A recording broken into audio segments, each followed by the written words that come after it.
ലോകം രണ്ട് ശാക്തിക ചേരികളായി തിരിയുന്നോ? Middle east സംഘർഷം ലോകക്രമം മാറ്റിമറിക്കുന്നു എന്ന ആശങ്കയാണ് ഉയരുന്നത്.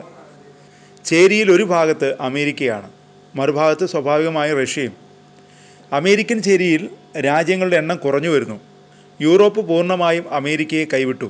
മറുഭാഗത്ത് റഷ്യൻ ചേരിയിലാകട്ടെ പ്രധാനമായും 4 രാജ്യങ്ങളാണുള്ളത്: ചൈന, ഉത്തര കൊറിയ, പിന്നെ ഇറാനും.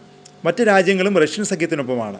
യുക്രൈൻ യുദ്ധം അവസാനിപ്പിച്ചാൽ യൂറോപ്പ് എന്ത് നിലപാട് സ്വീകരിക്കുമെന്ന് കണ്ടു തന്നെ അറിയണം. റഷ്യയ്ക്കൊപ്പം നിൽക്കുമോ? സാധ്യത തള്ളിക്കളയാനാവില്ല. റഷ്യ, ചൈന, ഉത്തര കൊറിയ, ഇറാൻ സഖ്യം തങ്ങൾക്ക് ഭീഷണിയാണെന്ന് അമേരിക്കയ്ക്ക് നന്നായി അറിയാം. അതിനെ തകിടം മറിക്കാനുള്ള ശ്രമവും ട്രംപ് അധികാരത്തിൽ വന്ന ആദ്യ നാളുകളിൽ നടത്തി. യുക്രൈനെ കൈവിട്ട് റഷ്യയോട് അടുക്കാൻ ശ്രമിച്ചു. ഇസ്രായേലിനെ അല്പം ചവിട്ടിത്താഴ്ത്തി ഇറാനുമായി സൗഹൃദം സ്ഥാപിക്കാനും ശ്രമം നടത്തി. എന്നാൽ ട്രംപിൻ്റെ ശ്രമങ്ങളൊന്നും ഫലിച്ചില്ല. ട്രംപിൻ്റെ കുറുക്കൻ ബുദ്ധിയെക്കുറിച്ച് എല്ലാവർക്കും നന്നായിട്ടറിയാം.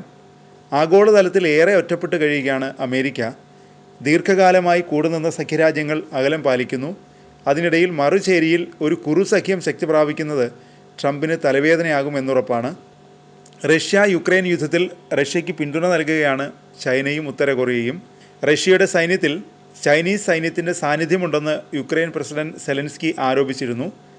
യുക്രൈനിലെ യുദ്ധത്തിൽ ചൈനയും ഉത്തര കൊറിയയും സഹായിക്കുന്നതിന് പകരമായി ഈ രാജ്യങ്ങളെ റഷ്യയും സഹായിക്കുന്നുണ്ടെന്ന് അമേരിക്ക പറയുന്നു. അമേരിക്കയുടെ ഉന്നത സൈനികോദ്യോഗസ്ഥനാണ് ഇക്കാര്യം സെനറ്റിനെ അറിയിച്ചത്. റഷ്യയ്ക്ക് വലിയ തോതിൽ സൈനിക സഹായം ചൈന നൽകുന്നുണ്ടെന്നാണ് വെളിപ്പെടുത്തൽ.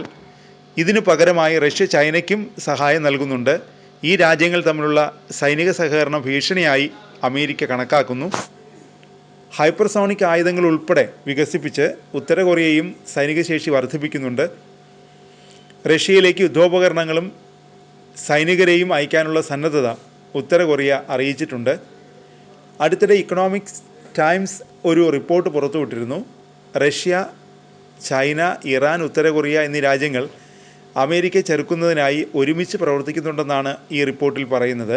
യുക്രൈൻ യുദ്ധം ആരംഭിച്ച ശേഷം റഷ്യയും ചൈനയും തമ്മിലുള്ള വ്യാപാര സഹകരണം വർദ്ധിച്ചിട്ടുണ്ടെന്ന് റിപ്പോർട്ടിൽ ചൂണ്ടിക്കാട്ടുന്നു. ചൈനയിലേക്ക് റഷ്യ എണ്ണയും ദ്രവീകൃത പ്രകൃതിവാതകവും കയറ്റുമതി ചെയ്യുന്നു. ഇത് റഷ്യയുടെ സമ്പദ് വ്യവസ്ഥയെ കൂടുതൽ കരുത്തുറ്റതാക്കിയെന്ന് റിപ്പോർട്ടിൽ പറയുന്നുണ്ട്. റഷ്യയുടെ പ്രധാന സൈനിക സഹകരണ രാജ്യമായി ഇറാനും മാറിയിട്ടുണ്ട്. ഇറാൻ ആയുധങ്ങൾ, രഹസ്യാന്വേഷണം, സൈബർ മേഖല എന്നിവ വികസിപ്പിക്കുന്നതിന് ഇറാന് റഷ്യ പിന്തുണ നൽകുന്നുണ്ട്. ഇറാനും അമേരിക്കയും കടുത്ത ശത്രുതയിലൂടെ കടന്നു പോവുകയാണ്. ഇറാനെ അമേരിക്ക ആക്രമിച്ചാൽ റഷ്യയും ചൈനയും ഉത്തര കൊറിയയും ഇടപെടും. അത് അമേരിക്കയ്ക്ക് വൻ തിരിച്ചടിയാകുമെന്നാണ് വിലയിരുത്തൽ.